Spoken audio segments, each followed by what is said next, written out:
Zotin Përparim Çaça. Zoti Çaça, përshëndetje, faleminderit që jeni na dy CNN.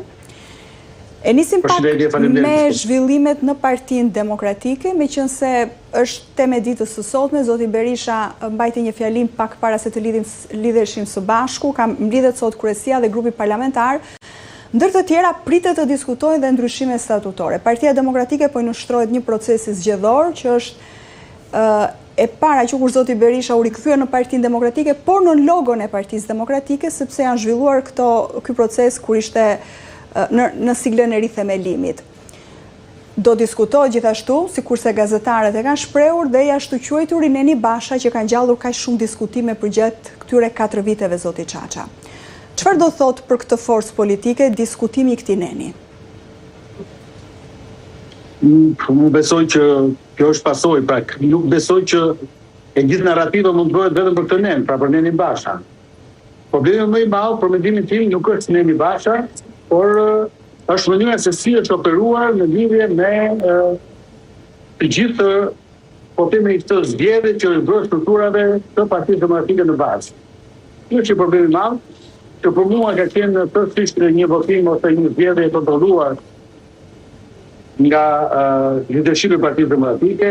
Kemi pasur pjesë zgjedhje fiktive pothuajse në gjitha degët, nuk ka pasur alternativë, mungon demokracia e brendshme, thjesht 2 ditë përpara janë caktuar kandidatët, pa fushat, pa si mënyrë, pa dhe nëse alternativë.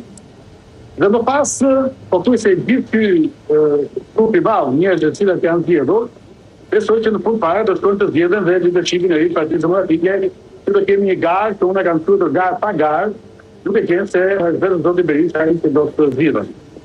Jo, në fakt është edhe jo zyrtarisht përflitet dhe Alesia Balliu dhe Ervin Saliani. Unë besoj që të dy këta persona në mënyrë absolute janë të vetë përjashtuar tashmë, nuk besoj që do të ketë emra të tjerë. Nëse do ndodhi gjë e tillë, do të kemi një sinjal që në këtë parti fatikisht ka shpresë, nëse do të ndodhë. Unë mendoj që një gjë e tillë nuk do të ndodhë, është e pamundur madje të ndodhë me gjithë retorikën që kemi pasur këto ditë të fundit. Besoj që Neni Basha më pas është një pasojë e gjithçka që kemi arritur deri këtu. Ndoshta së kohë nuk e kishte menduar që ky Nen do ishte shumë problematik për vetë leadershipin e partisë, sepse kanë menduar që do rikthehen pushtet, do ishte kaq e thjeshtë strategjisht për të mundur Edi Ramën, por fakti është më pas që ky Nen nuk e zbatoi.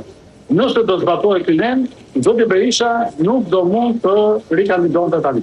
Kjo është e padiskutueshme, por duke qenë se në mënyrë subjektive është konceptuar që zgjedhjet ishin një farsë, nuk mund të pranohen nga ana Partisë Demokratike, cila kjo është po themi subjektive, thjesht partia mendove gjithmonë në mënyrë të tillë dhe fillimisht unë mendoj që zoti Berisha do të kishte dhënë dorëheqjen. Pastaj mund të kishim pasur një debat brenda partisë, por më pas nëse do të rigatidonte apo jo. Unë besoj që pra sa kohë zoti Berisha mund të kandidojë për zgjedhjet për kreun e ri të partisë, nuk e vë në zbatim Nenin Basha? Absolutisht, se është e pakonceptuar. Neni Basha nuk është vënë kurrë në zbatim. Nëse do ishte vendosur sot, ne do të flisim për zgjedhje partie me kandidatë të tjerë, partia do të shërbejë në një proces të caktuar që do duhet të bërë zgjedhja si duhet në kuptimin e kandidatëve, dhe ishte hapur gara. Unë besoj që kemi një garë të mbyllur, duam apo duam, në atë që të bëjmë. Në këtë kushte megjithatë kanë po zhvillohet garë, po zgjidhen krerët e rinj të degëve në Partinë Demokratike në çdo rreth. Unë atë për atë ju thash. Shiko, në gjitha degët ka pasur probleme, të përjashtimit. Jo vetëm diçka të them diçka. Zoti Berisha tha që po ka primare. Pra ky proces po vjen nga primare, që e ka cilësuar si modelin më të mirë të zgjedhjeve që ka kjo forcë politike. Paktën shihni ndonjë ndryshim? Jo, nuk shoh asnjë ndryshim.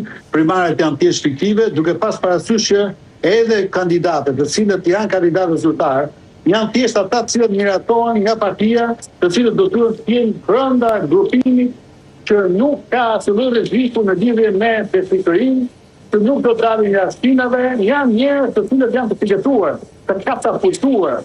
Nuk janë njerëz të cilët kanë bërë një karrierë brenda partisë për të thënë. Ne ato shikojmë që ka ndodhur në Skodër, që ka ndodhur në Tiranë, në Kaçar, që ka ndodhur edhe në qytete të tjera, të cilët shumë shpejt do i shohin fatikisht të dalin dhe në mendja që do t'jenë në pjesë të probleme kritikave në këtij procesi. Unë nuk e shikoj një proces transparent, një proces ku realisht nuk mund të bëhet. Çfarë alternative kanë dhënë këta kandidatë, kur dhe ata e kanë shpallur kandidaturën tipis para zgjedhjeve, të takuar. Ata nuk johen akoma se kush është Dega, nuk dinë akoma kush janë grupet seksionet, nuk dinë akoma situatën, nuk kanë bërë analizë të situatës se ku ka fituar, ku ka humbur.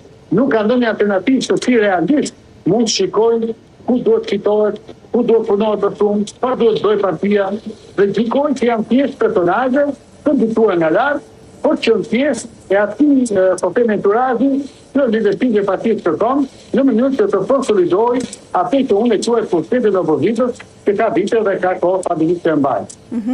Mirë, ju thatë që nuk ka garë për kreun e ri të Partisë Demokratike, i vetmi kandidat është Sali Berisha. Përse nuk ka kandidatë të tjerë? Sepse askush nuk mund të matet me Sali Berishën, është një garë e humbur? Jo, më në fund patëm një kandidat, paktën që u artikulua si një lëvizja Saljani, i cili, duke gjitur po themi në tojë dhe i pa rreziku, unë mendoj këto, se po duket si utopi tani. Unë mendoj që zoti Saljani e ka shumë të vërtetë dhe pamundur nëse do kandidonte përballë Sali Berishës fitonte. Sepse listat janë po themi selektuar, pra janë bërë lista të tjera. Besoj dhe gjykoj që mënyra se si e menaxhon partinë dhe administron partinë zoti Berisha e ka të pamundur zoti Saljani fitoj. Por ama do kishim një garë, të jepet mundësia, qoftë në formë një infraksioni që e kanë legalizuar vetë në statutin që kanë bërë në vitin 2021. Kështu unë nuk e kuptoj fatikisht, sepse edhe kujt i duhet kjo parti që nuk ka kandidatë të tjerë përveç se zoti Berisha. Nëse është këtu, për mua nuk ka pse të bëjnë asgjë, nuk ka pse të bëjnë asgjë, por thjesht ta emëroj dhe nuk ka asnjë problemi. Pra ta vendosë statut madje. Nëse do bëjnë ndryshime, sepse përfilën për ndryshime. Unë gjykoj që lëvizja Saljani i bën të mirë Partisë Demokratike. Mund ta shëndosh Partinë Demokratike në kuptimin e alternativës dhe debatit të brendshëm në lidhje me se si duhet funksionojë një parti më mirë dhe se kush janë problematikat për të parë drejt të ardhmes.